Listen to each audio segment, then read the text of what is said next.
Tenho uma história triste para estragar o sábado de vocês que eu gostaria de compartilhar. Música triste, diretor. Era uma terça-feira fria de manhã como qualquer outra. Eu acordei, calcei o chinelo, fui ao banheiro para fazer as minhas coisas de sempre.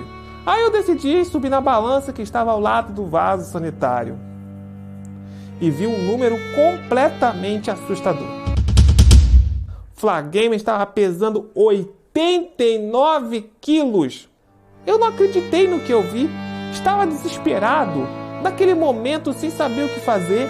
Enquanto eu chorava no banheiro, batendo o punho nos ladrilhos de porcelanato da década de 80, que hoje em dia é completamente cafona, eu tive uma brilhante ideia. Fui no Google pesquisar se havia algum piloto de corrida mais cheinho do que eu. E com isso nós chegamos no vídeo de hoje, no qual vamos revelar para você os pilotos mais gordos do grid. Essa pergunta foi enviada pelo inscrito Pedro Lucas.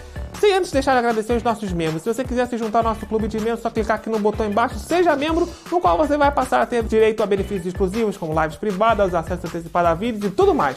Junte-se a gente no nosso clube de membros. Nosso plano começa a partir de R$ 1,99 por mês. A sua ajuda é fundamental para manter o canal Flagamer na internet. Começa a partir de agora mais um Flagamer Responde. Nico Hülkenberg já foi piloto de Fórmula 1 mais pesado do grid, com um incrível peso de 78 quilos. O que para uma categoria de automobilismo cujos adversários oscilam entre 60 a 70 quilos é um valor que destoa da média. O peso nem é assim grave, porque compensa o fato dele medir 1,84 m de altura, o que colocava também entre os pilotos mais altos do grid. Mas para ele, era o peso ideal, 2 abaixo de 80. Segundo o Nico Hülkenberg, é onde ele deveria estar e é onde eu preciso estar. E era mais ou menos onde eu podia estar. Nada mais, nada menos. No grid atual da Fórmula 1, o piloto Antonio Giovinazzi é o piloto mais pesado com 75 quilos. Assim como Hülkenberg, o fato de ele medir 1,85 m de altura não dá a impressão dele também nascer barriguinha em seu abdômen. Se considerarmos apenas o IMC, ironias do destino, o vegano Lewis Hamilton seria o mais gordinho. Com 1,74 m de altura e 73 kg, ele teria um IMC de 24,11, 3 a mais do que a média do grid de 21,3.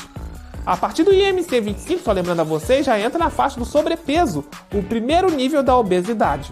Mas nem sempre a Fórmula 1 foi tão rígida e preocupada com o peso dos pilotos. Até porque até o início da década de 60, não havia escrito regulamento peso mínimo dos carros. Grandes campeões como Juan Manuel Fangio, Alberto Ascari sequer tinham preocupação com peso. Pelo contrário, no início dos grandes prêmios, lá no início do século XX, nos anos 1900, o piloto e o copiloto, que era geralmente o mecânico do carro, eram obrigados a pesar no mínimo 70 quilos ou então teriam que utilizar lastro.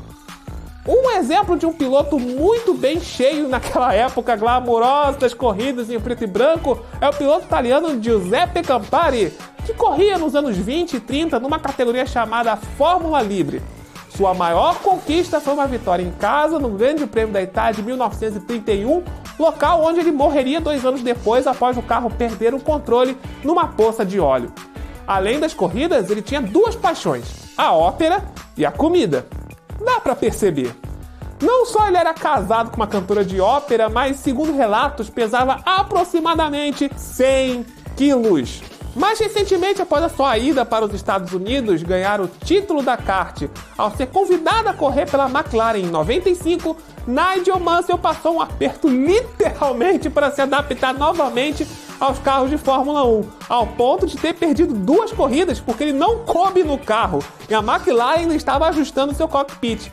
Mark Brundle assumiu o cockpit em seu lugar e a estreia do Leão foi apenas em Imola, corrida a qual já contém um episódio do GPs Esquecido neste canal, que você pode assistir no card acima, no final desse vídeo. Quem não se lembra do Juan Pablo Montoya? Muitos que acompanhavam a Fórmula 1 na época se perguntavam como é que ele entrava nos carros de corrida com toda aquela massa muscular e de gordura.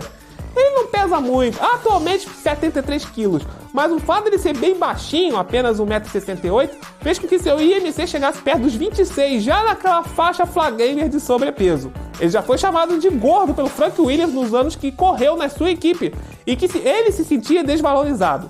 Isso é de acordo com o que ele falou com a BBC Sport em 2005, quando ele se mudou para a McLaren. Para poder competir a Indy 500 de 2015, para vocês terem uma ideia, lá na equipe Penske, ele teve que perder 6 quilos, mesmo que não houvesse na cláusula do seu contrato um limite de peso após vários anos correndo na NASCAR. Felizmente foi recompensador, uma vez que o piloto colombiano foi o vencedor daquela edição das 500 milhas. Falando em NASCAR, o grande Tony Stewart, literalmente. Atualmente ele pesa 82 quilos, mas em seus últimos anos de NASCAR mostra fotos reveladoras que ele já estava bem acima do peso. Teve uma corrida na Sprint Unlimited no ano de 2015, no qual ele foi desclassificado de uma sessão de treino, porque olha só, gente, ele simplesmente se recusou a se pesar na balança. Era uma medida obrigatória para todos os pilotos antes dos treinos da NASCAR. Ryan Newman é outro piloto que é considerado um dos mais pesados da categoria em atividade. Não só em peso, mas também ele é pesado para os adversários para tentar ultrapassar. Ele mesmo cita que é por isso que ele está sendo pago para fazer: pilotar rápido e não deixar ninguém ir mais rápido que ele. Nesta temporada ele não está bem. Ele é apenas o 23º lugar, com apenas um top 5 no campeonato, com 311 pontos e pesando 198 libras ou 89 quilos. Mike Harmon, piloto que corre na NASCAR desde o início da década de 2000 na Xfinity Series, tem uma equipe própria, Mike Harmon Racing. Sua última corrida foi em Talladega no ano passado, quando ele chegou na 17ª posição. Estima-se que ele pesa cerca de 90 quilos. Junior Johnson, o antigo fazendeiro das montanhas da Carolina do Norte, piloto vencedor de 50 corridas na NASCAR, incluindo a Daytona 500 de 1960, para vocês terem uma ideia, ele pesava 108 quilos. Ainda na década de 60, nós tivemos um vencedor cheinho na Daytona 563. Tiny Land, apesar de Tiny significar minúsculo em inglês, ele era um piloto com um porte físico nada discreto e pequeno. Ele percorreu as 200 voltas daquela corrida sem trocar os pneus, mantendo uma média de velocidade acima de 240 km por hora. E ele pesava incríveis 127 quilos.